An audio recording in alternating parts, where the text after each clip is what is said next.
Welcome back to the 40 Portal, a coming of aging story told by 40 real women. I'm your host, Catherine Zach, and this episode is a foundational one. If you've been listening and thinking, okay, but what is the portal exactly? Then this is the episode for you. This is the episode you can send to your friends. This episode explains it. Even though, if you know, you know. My guest today is Becca Piastrelli. She is a writer, a teacher, a re-villager, a farmer, a mother, and in her words, a witch. Me too. She lives down the road from me in the Hudson Valley, and she is one of the reasons that this podcast exists at all. Last summer, as we were both standing at the threshold of turning 40 in July, our birthdays are 2 days apart, Becca and I started voice-memoing each other deep questions, vulnerable ones, the kind you don't ask or answer unless you are in a very safe space. And somewhere in those raw, messy exchanges, the 40 Portal was born. And I didn't quite know at that time what the seed of this energy would blossom into, but it quickly became a literal notebook that I brought to my 40th birthday. And here we are 9 months later, and that seed of an idea has bloomed into this podcast, where the conversation is both getting even deeper and wider, and I am here for it. And so is Becca. And now, so are you. In this episode, we talk about liminality and what the portal feels like, and about being a blessing of our ancestors, about erotic awakenings in long-term monogamy, about gathering with other women as medicine, and about ritual and ceremony and how you actually change. Near the end of this episode, something extraordinary happens with the 40 Portal birthday notebook. I'll let you experience that for yourself. Broad, tender trigger warnings. Animal death during birth is something we talk about. There's a brief mention of Epstein in the context of beauty standards, and the content is just generally delightfully spicy. So maybe go grab your headphones. Welcome to the portal. And before we dive in, if you are listening, if you have been listening, or you're listening to this episode and you're feeling very called to sit with a circle of women in real life, I've got 5 spots left for my portal retreat in June in the Hudson Valley. I'll link to it in the show notes. Answer the call if you're feeling called, because you won't want to miss the portal retreat.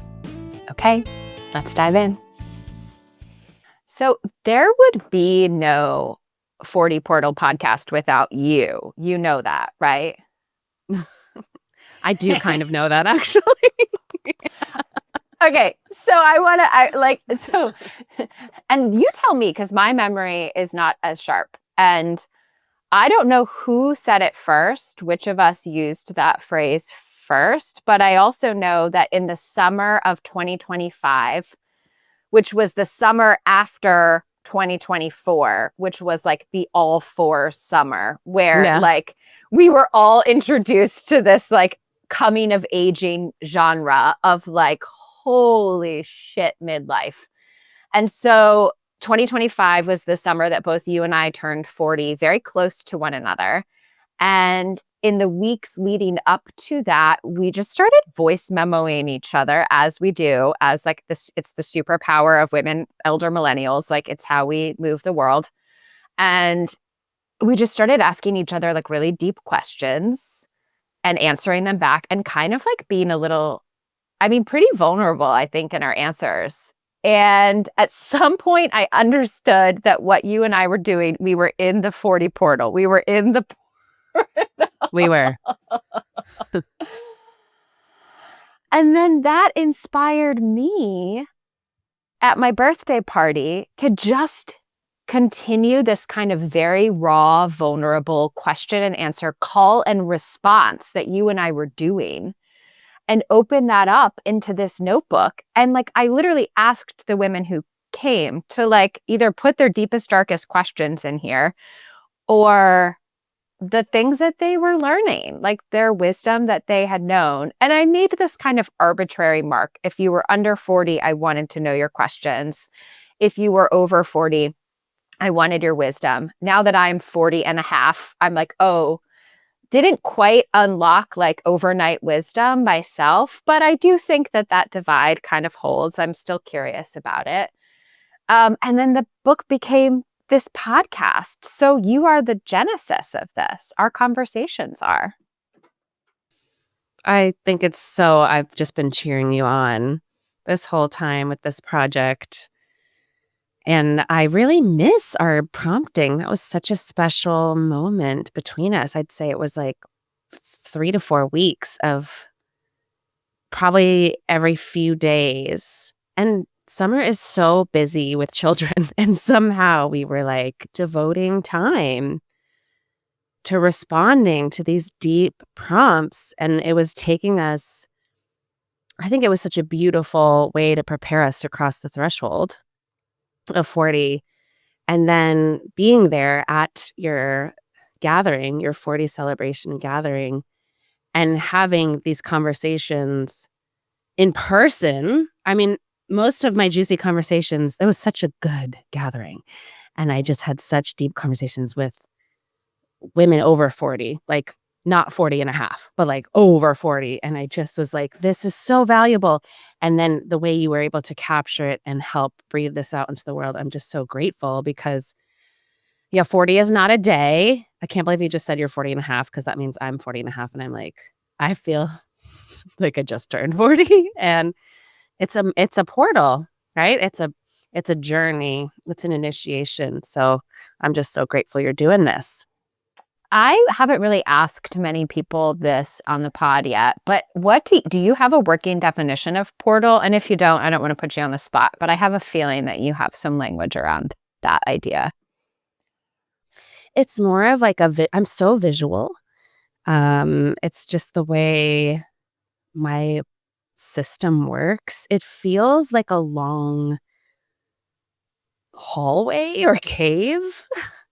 It's like I think about birth. I've given birth before. I'm going to give birth again pretty soon, actually, at 40.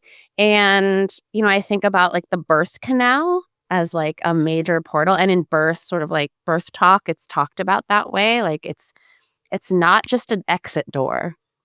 It's a journey through a a long tunnel. That's the way I see it. And then at one point you emerge. And so I think a portal is an in-between space, a space of liminality and of like a different pace of time. Time is less linear. It can slow down. A space for reflection, a space for deep feeling, fear, euphoria. It's a place to really be present and not rush through. That concept of liminality, I first read that word in my early 30s. I want to say, or maybe I was in my late 20s. I was somewhere between like 28 and 31. And someone had recommended the book by Terry Tempest Williams called When Women Were Birds. Do you know this book? Of course, yes. Yeah. And she talks about the concept of liminality. And I just remember being so struck because I was like, I'd never heard this word. I didn't know there was a word for this. And it is it's such a beautiful way to talk about what I would otherwise kind of call like the messy middle. Yeah. Yeah. And so much of life is happening in this liminal space. And the thing about portals too, at least that I'm finding, it's like it is a concept of liminality. It is an in-between, but they keep coming. Like it's not like you get through and then you're done. And that's kind of what you were hinting at too, like the seasonality, the cyclicality of things. Like it's very much representative of that way of moving through the world, I think, which is something that you are embodying in your life and your work too. There's something about midlife. I don't want to speak for every woman in midlife, but I find there are themes that come up and a lot of head nods of like, at this point, we've had a few liminal spaces. We've had major life transitions. We've had moments where things have not gone according to plan. So there's a real wisdom gaining here in being like, oh, this is special. This is important. This is something to take seriously, as opposed to like, why? I mean, I'm sure we still have our why moments, but there's a bit more of like, okay, I see how life works now. Mm-hmm. Oh, that's so good. Okay, so I'm going to bring our listeners into the conversation too, so they know who that they're listening to, who I'm having this gorgeous conversation with. And the first question is, what is your name and your pronouns? But also, like, go a little deeper. Is there a story about your name? How does your name feel like it's part of your identity in this moment? Tell us that. Hi, I'm Becca Piastrelli. My pronouns are she, her. And I live in the Hudson Valley near you. And I was born Rebecca. And that has never felt like me. Becca feels like me. And actually, I had a moment when I graduated from college and I was like, I just need to be taken seriously as an adult and get a job. And I had a nose ring, which I still have.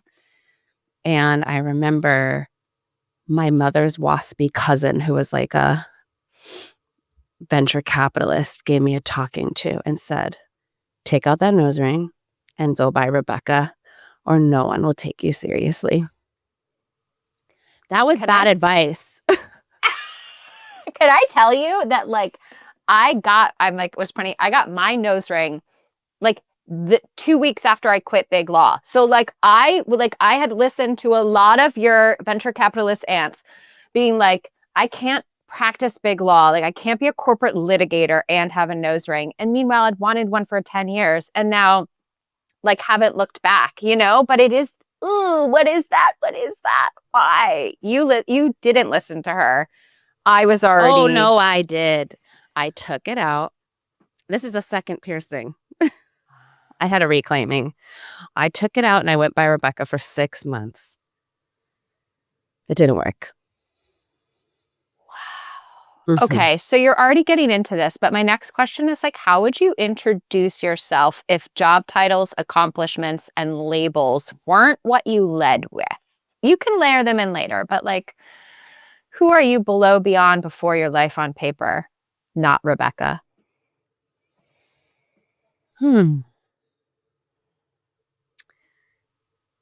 Wow. I want to be like, I'm a witch. That's just what came through. Well, I wanted to be like, my pronouns are she, her, witch, but I didn't want to like offend in that way, but it just felt like it was coming through.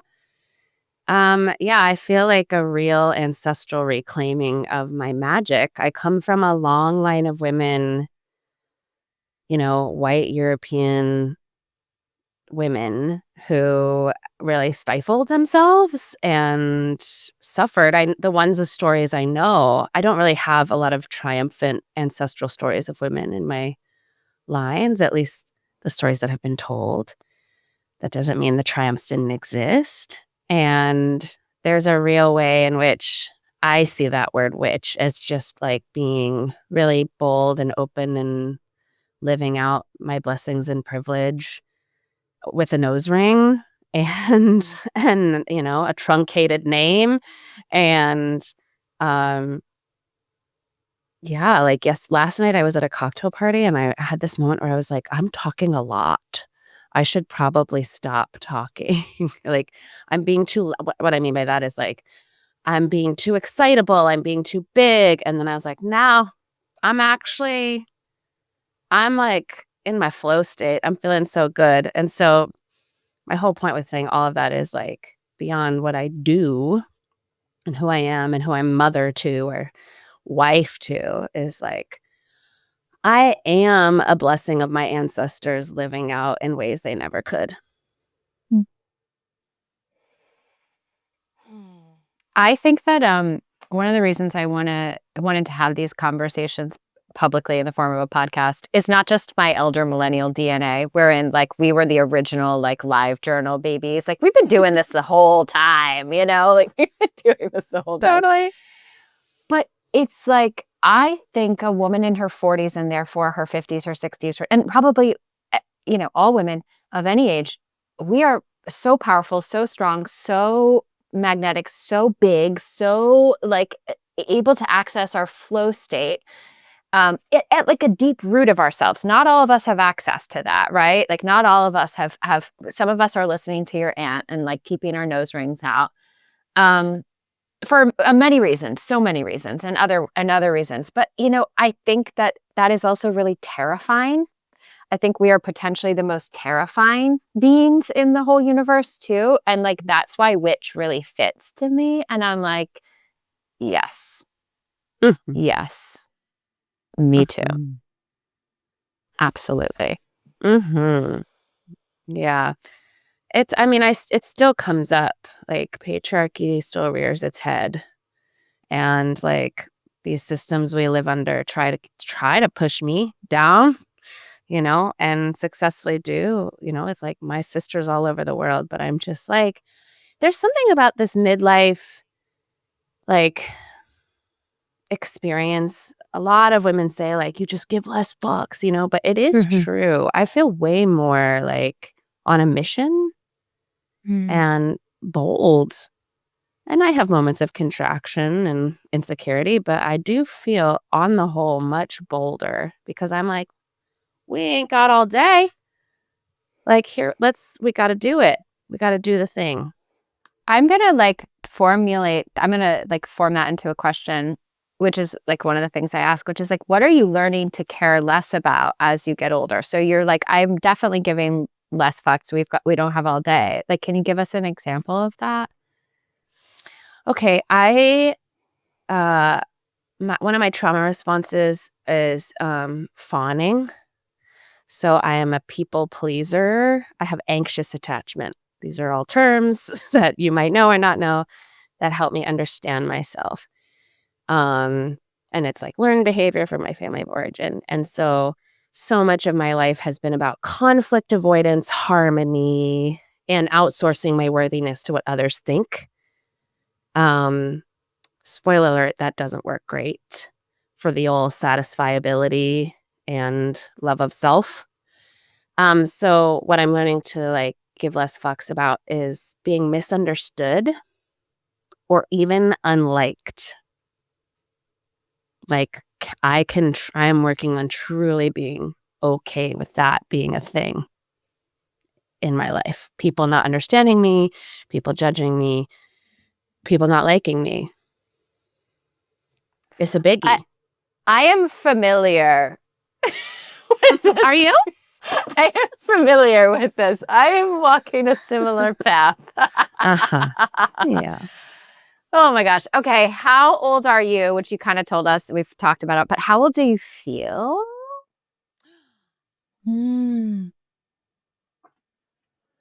Okay, that's like a whole mind game. Okay. Because I have internalized ageism I'm working through around what I think or what I grew up perceiving a woman in her 40s to be or look like. Great. That's one of my questions. It's like, what is a story you were told about a woman your age? So tell it to us. 40 definitely seemed old to me growing up. I think there's like the whole thing about like the Golden Girls were in their 40s. Yeah. I think Blanche was like, I think she was like 49 or something. Oh, Blanche okay. was but they're in their 50s, which is even they're in the 50s. Yeah. Right. And like, you and I grew up in the 80s and 90s and like faces have changed. But yeah, I definitely perceived 40 to be old. I think by like the culture standards, because I remember my mother having a fabulous 40s and she had me at 36. Like I just remember seeing her in like gowns and her like Estee Lauder blue eyeshadow and just like living it up, working. Like I was always, and she was in her 40s. And I thought she was like a hottie and so bodacious and a goddess. So like both of those are true. Um, and so how old do I feel? It depends on the day. Right now I feel 59 because I'm giving birth in 2 months and it's so cold and dark and I haven't had enough sunlight on my face and it's dry. And I'm making that mean a lot of things about the creaky, achy body I have. And I'm like really yearning to feel youthful. What does that mean? I don't even know. But I yearn to feel it. I yearn to feel tight-skinned and well rested and buoyant in my energy and body. And I think, yeah, I was just reading this article the other day about, it's kind of dark, on the heels of Epstein Files stuff around like our obsession with youth is like rooted in some like really messed up pedophilia stuff. And I was like, oh no, what do I do with that? And so I'm trying to decouple feeling younger with feeling like vibrant or hydrated or energetic. Like there are other words than young, but it's really caught up in my brain. I mean, there's a whole there's a deep reckoning that you're referring to here. It's like so intense, and we love to say a lot of things, and it's really easy to say a lot of things, like especially on the internet and like behind kind of like this filter or distance of like internet anonymity. Like it's like, I don't know, we can say a lot of things, and yet I am so moved by what I actually see people living like around me. And I feel like another reason that this podcast exists, and I hope I'm starting to get some of these women on the pod, is that I've just had available to me really juicy, vibrant, alive, buoyant, open, possible, yet deeply steeped like women in older years than I am, 50s, 60s, 70s, 80s, like that I get to see every day. And I'm like, I'm just so, and so as we inherit the mantle of like moving into the second half of life thing, I'm like,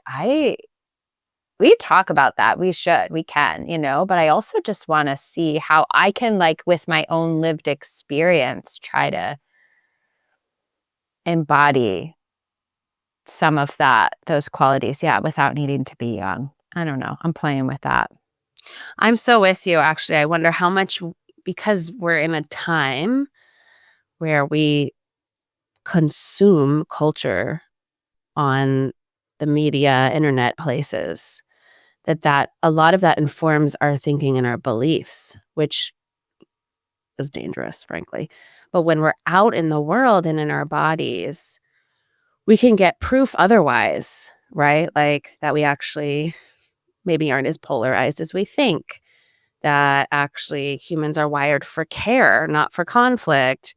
And I'm with you. I spent the summer not only in like a deep portal reflection space with you, but also having virtual tea dates with women who were over 40 and in 50s and 60s who I see as hot, vibrant, fun, cultured, successful. Like I really tried to imprint that as I was preparing to like literally leap over the threshold from 39 to 40 to be like, look at what's possible, because I was aware of what I was being primed with by just consuming content Mm-hmm. and being a product of this culture.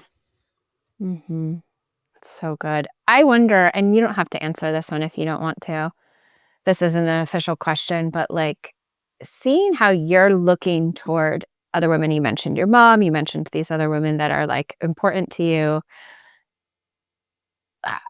How does your mothering like of your own child, is that coming online for you? Like what they are seeing, what you are giving, like do you think about that? I don't want to like share more about your life than you want to share.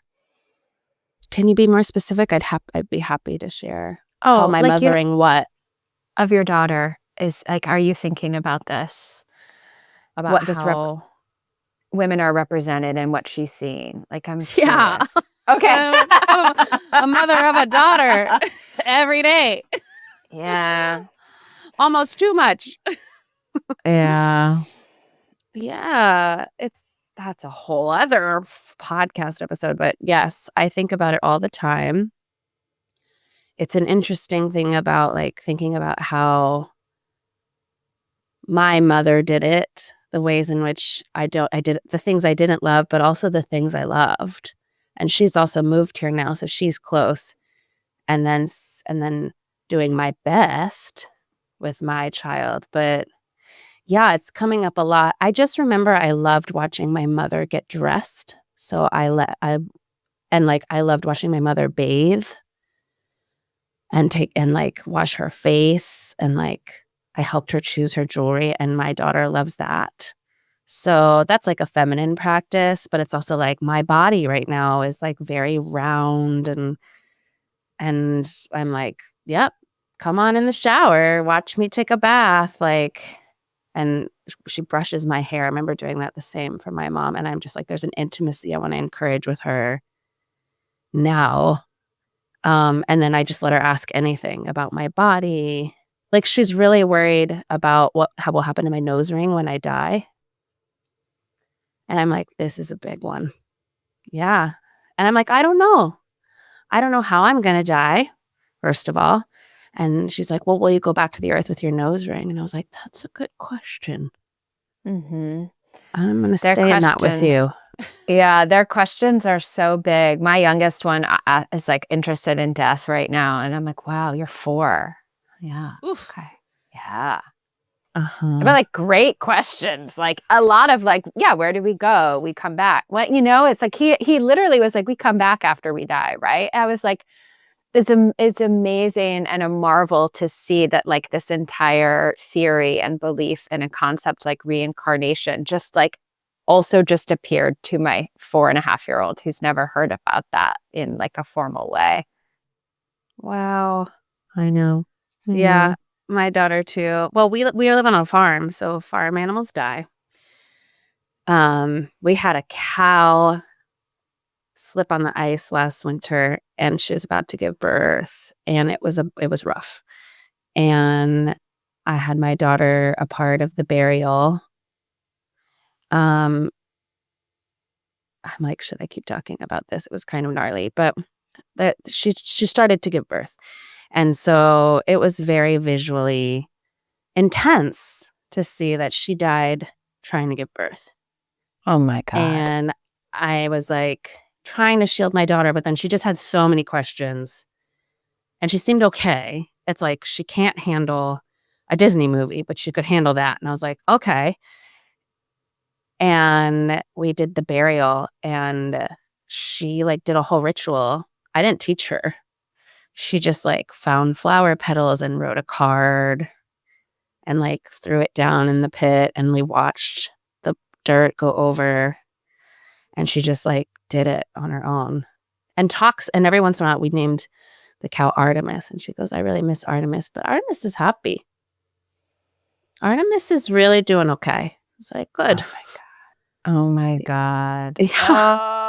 Oh, there's so much there. There's so much there.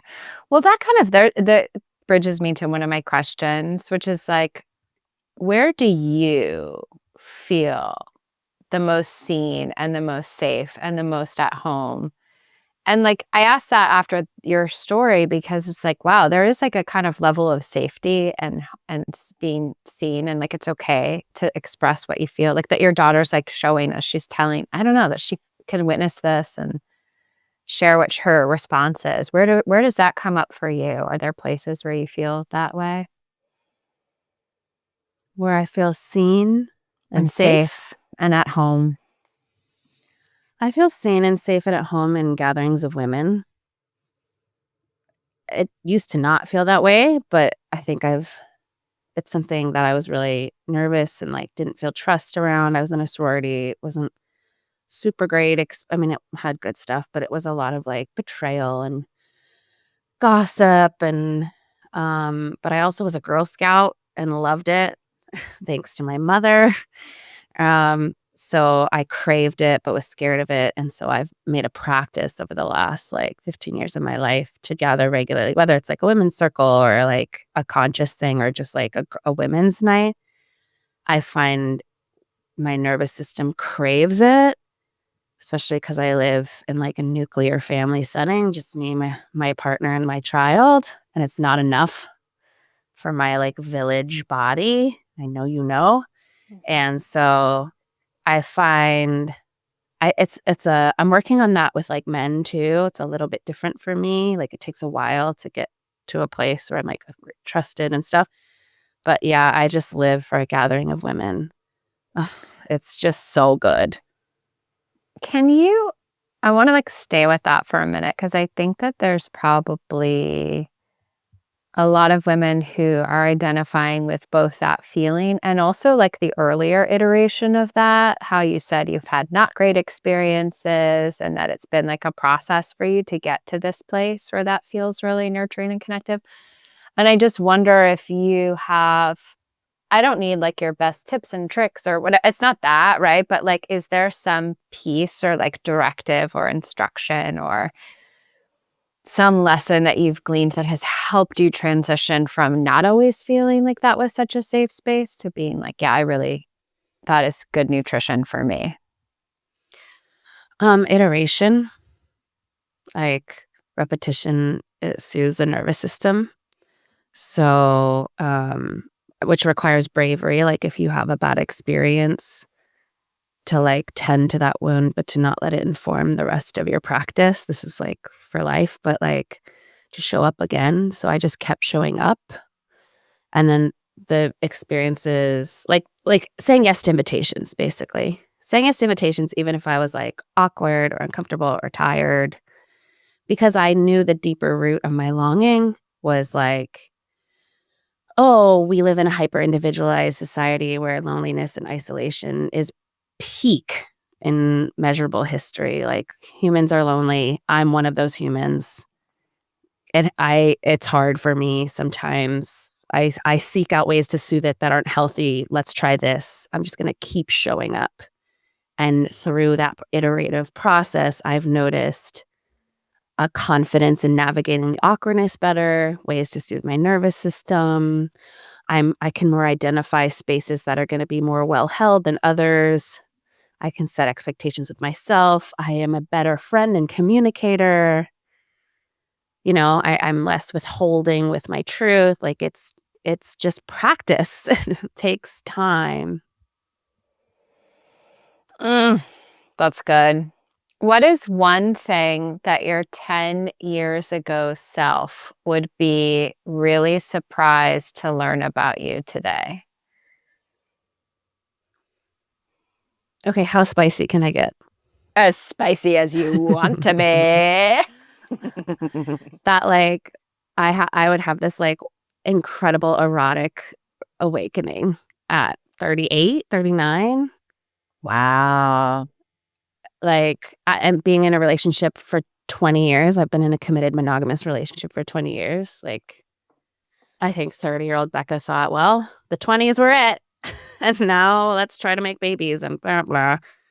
But no, that it's possible in a committed partnership, that it's possible within myself. And that a lot of women in their midlife have it. It's cool. Spread the word. I want to say, like, is there like a little instruction you want to throw into that mix, or should people DM you or like find your stuff? Oh, well, everyone's different. Smutty, romantasy worked for me.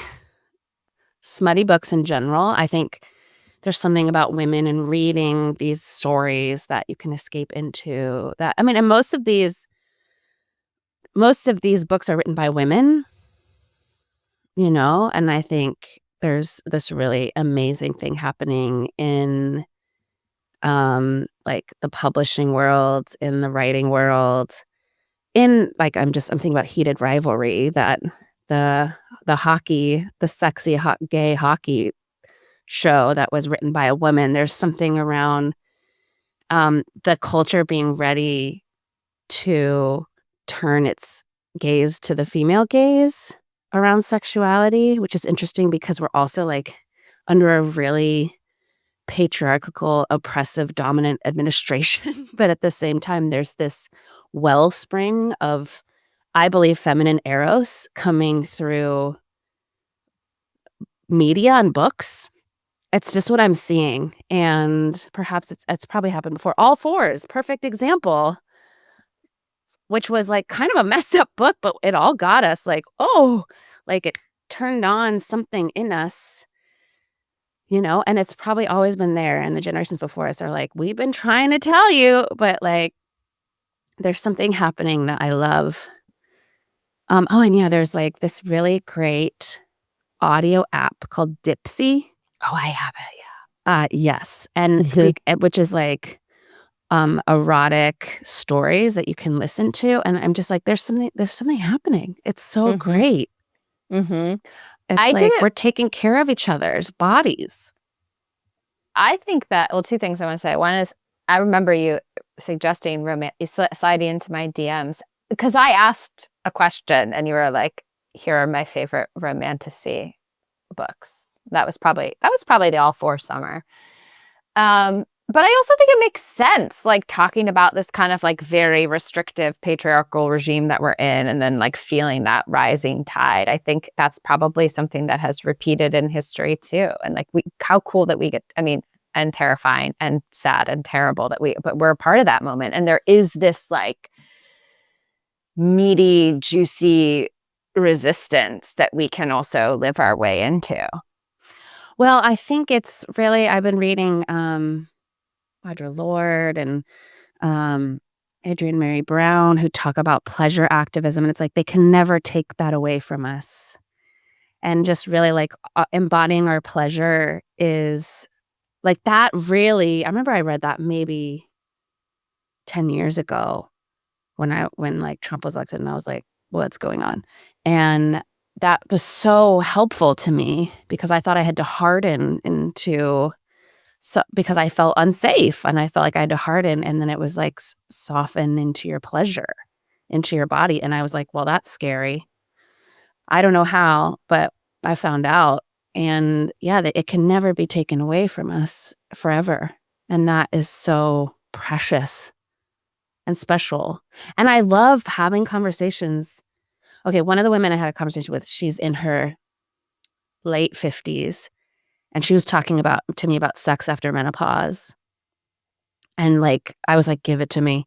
And she was just like, it's not what they say. It's amazing. And she was framing it as like, it doesn't go. It's still ours to have and to hold as long as we can. And for a lot of us, it's a lot longer than you think. And I felt excited. I was like, great, I got more time. Okay, maybe you've already talked about it, but what is like your favorite thing to talk about when it comes to getting older? Maybe you've already mentioned it. Is there anything else you want to add? Right now, into the it's mix? definitely sex and eroticism. If people can meet me, because it can be really tender.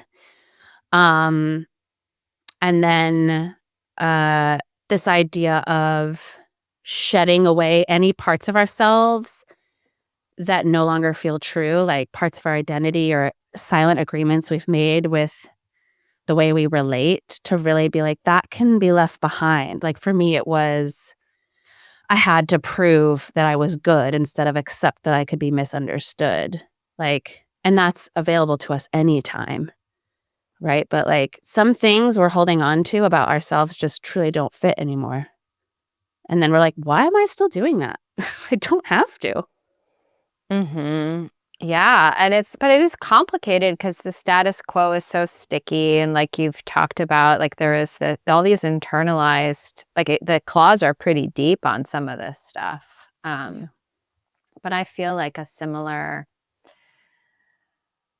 feel a lot of resonance with that. And I also don't know, and this is like the data I'm trying to gather by the lived experience of really wonderful, but just, all of us just regular, ordinary women, like not necessarily like I'm not talking to anybody here because of what they've accomplished, right? Like I'm talking to women here because of just the virtue that they are here. And like that is enough, that has value.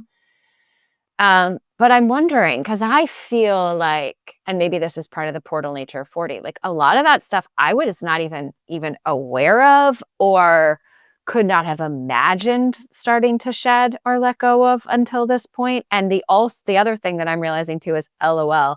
It's not like I can snap my fingers and like we good, we done, we're moving on. It's like shit. This is and every time I feel like proud of myself in a moment, like, oh, wow, I behaved differently than I would have at an earlier point when I was still playing this role. Then like 3 months later, there's something else that like, wham, there's the lesson again, Yes, I'm trained in ritual, and I teach about ritual, and I like to live my life with ritual, which doesn't actually mean I don't live my life with like robes and ornate things in my life. I'm like a pretty normal mom. But I think about from the framework of ritual and ceremony about how it usually doesn't take just one claiming to fully complete a pattern or a way of being or, sever, like cut the cord of the energetic attachment of a relationship. Like if you're looking at it from like a spiritual perspective, it's like you're going to be asked again, are you sure? And it's an opportunity to check in with yourself to make sure you're sure. And so because I am still trying to unlearn like binaristic thinking about like, well, it came up again, I suck. Like, therefore, Yeah. I'm bad at this. Something Mhm. must be wrong. I must have done it wrong. But it's like, oh no, I'm just being checked in with, you sure? Oh, good. Okay. Great. Tell me again. Like, oh, this is repeating. Okay. Are you like the aware, right? We're taught awareness is one of the most important and first things is like, oh, look, that's happening again. Huh. All right. I spent the morning with a box of old journals, which was like illuminating and terrifying. I'm like coming back to the book that I've been working on for many, many years, but I know it's like a part of that is like really looking at that stuff. And I was thinking about this earlier when you're talking about like the content we consume. And so I'm looking at journals from like 2011, 2012, 2013, when the internet obviously existed and even social media existed, but dang, it did not have its claws in us the way that it does now. And I was pretty obsessively reading like, you know, poetry from ecstatic poetry from 1,000 years ago. So a lot of Rumi, a lot of Hafez, a lot of Lala, like all these different, and I just was reading and reading and reading. And I don't have the lines in front of me, they're downstairs, but it's like this one Rumi poem that's like, why do you keep thinking that you are the problem? And it's exactly what you are describing. It's like we hit that thing again and it's like, oh, I'm the worst. I'm so bad at this. Like if I had a nickel for every time I have said I'm so bad, I must be so bad at this. Like, Yeah. oh my God, it's so good. I don't know. I'll find the Rumi lines. I'll put them in the show notes. Please. Um, okay, I want to move into the 40 portal because this is a big one. So every guest that I have on, I pull a question that has been submitted into the book or a piece of wisdom from someone who's over 40 that they've left behind. And when I have had guests on who have also written in my book, I always just pick something that someone else wrote, because this way the conversation gets bigger and bigger and bigger. We're like putting a third thing into the mix. But I have what you wrote, and I'm going to read it to you because something very interesting happened after you wrote this. And you don't even know because you haven't seen this yet. But like, so you wrote on this top half of the page, and someone picked up the book and saw it and wrote on the bottom half of the page. So this is direct from the portal. All you have to do is listen and then see what you think or what you feel. Okay. Well, 2 days out from 40.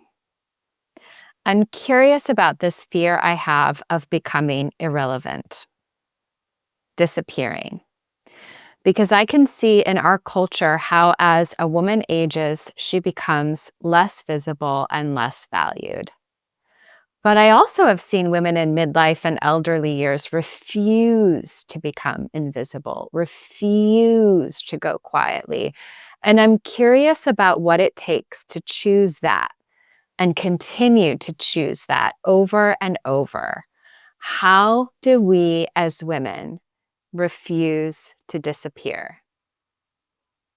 Can I chime in on this? Question mark, arrow up to what you wrote. Is that okay? I think in a major way, we disappear from the aggressive societal gaze that has been so often thrust on us. We don't disappear from the spaces we seek out or the community we knit. I feel very seen by the people I want to be seen by. Am I less visible to random men on the subway or catcallers on the street or condescending men in Home Depot who ask if I know how to use tools? Yes, I am not visible to them anymore. Thank God. The headspace this invisibility gives me, it kicks ass. that is so good. That is like so good. Like full body chills. So good. I mean, thank you so much to this person. Thank you, thank you, thank you, thank you. Like, what a gift that response is. And I'm so glad you said it on this podcast so many more people can hear it. Like, thank you. Like, what a relief. What a relief to not be seen by the condescending man at Home Depot anymore. And what it frees up. That's what I loved at the end there. What it frees up for us, because gosh, I'm just fighting for brain space every day. How liberating. And I think it comes back to a lot of what you've been talking about too, just this idea, and like so beautifully too, like about choosing and feeling at home in spaces of like women gathering in like a safe and conscious way. Like this reminder of like the choices we have, and this idea that we are more seen in the spaces that we seek out and the community we knit and the places where we want to be seen. Oh, it feels like a prayer. I guess it gets me thinking too, like about that choice to be, what do I do with that freedom? How do I spend more time in those places where that is happening? And how do I do that for others too? Well, isn't Village Yoga one of those places? How beautiful to see how that like ties that loop, for you. Thanks. Yeah. It's a special mission you're on. Like, really, I mean, requires so much devotion. And I feel like we all have that assignment in our own way. I want to ask you something about that, like that assignment in our own way. when you're reflecting that back to me, I'm like, I see that, right? But I often lose the plot on that. And I kind of, again, go through cycles of seeing it and not seeing it and all of that.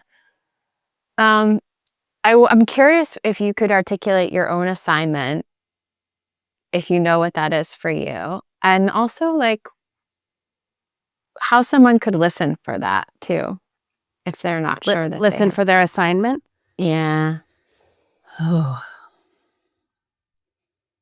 Well, I think assignments shift over time. I'm a believer in seasonal and cyclical living, and that your life can be a portfolio of many projects and many seasons. And that's not something all of our ancestors had. I think about like the boomer generation of like careerists, legacy careerists, right? But we don't have to do that. And I'm not even talking about your work, you know. I think I very much feel like I have a very clear dharmic assignment. And that has come from being in silence with myself, slowing down, moving my body intentionally, and gathering in like conscious, safer spaces where I could hear it. So I don't think it's something you can force. I think it's something that comes from being receptive, and that takes practice in our lives, in our culture. But yeah, I really see my assignment as catalyzing like everyone's catalyzing. It's like a macro to a micro, catalyzing specifically women wherever they live to funnel their resources and energy and capacity towards revillaging in some way, and really seeing it as a mission that needs to happen like on every street corner, in every church basement, in every living room, on every farm, in every library, and that we all play our part in midwifing a new culture, which is very clearly coming through as one is unraveling, another one is being born. And that's why I like to gas you up, because I'm like, you're doing it. May you inspire many more to do their version of it. And scale does not matter if we are all doing it in our own way. Because some of us have tiny babies, and some of us have chronic illness, and some of us are taking care of our children and our parents. Some of us have inherited resources that we can use, and some of us are on a super tight budget, but it's all possible. I mean, free libraries and farm stands and yoga studios and like coffee shop meetups. Like there's just so many ways we can reknit ourselves. So that is like my very clear mission from at least for my 40s and 50s. I am so clear. And I spent much of my 20s and 30s trying to force the thing that wasn't ready to be known. But now I know. Damn. That was good. Yes, exactly. There it is. Exactly. That's it. It's so good. Welcome to the portal, babe. Welcome. Yeah. Oh my God. So good. Well, I feel very lucky to be in it with you. Thank you. Thank you, Becca. We've had such a special thing. Keep it going. Becca. So good. That was everything. So, so good. Scale does not matter if we are all doing it in our own way. That really hit. A lot of things really hit in this episode, but I think I'm going to keep repeating those lines to myself. I feel like maybe I'm living those lines in real life right now a little bit. And maybe you are too. Maybe you are too. And if you are, and this episode moved you, if you felt that call to revillage, to gather, to refuse to disappear, I want you to know that there is a room being built for exactly that. I mentioned it at the top of the episode, and I will invite you again. The Portal Retreat is June 17th through the 19th, 2026 in the Hudson Valley. 3 days of the kind of conversation you just heard in real life, in community, with women who are also in the middle of it, asking the real, raw questions out loud and together.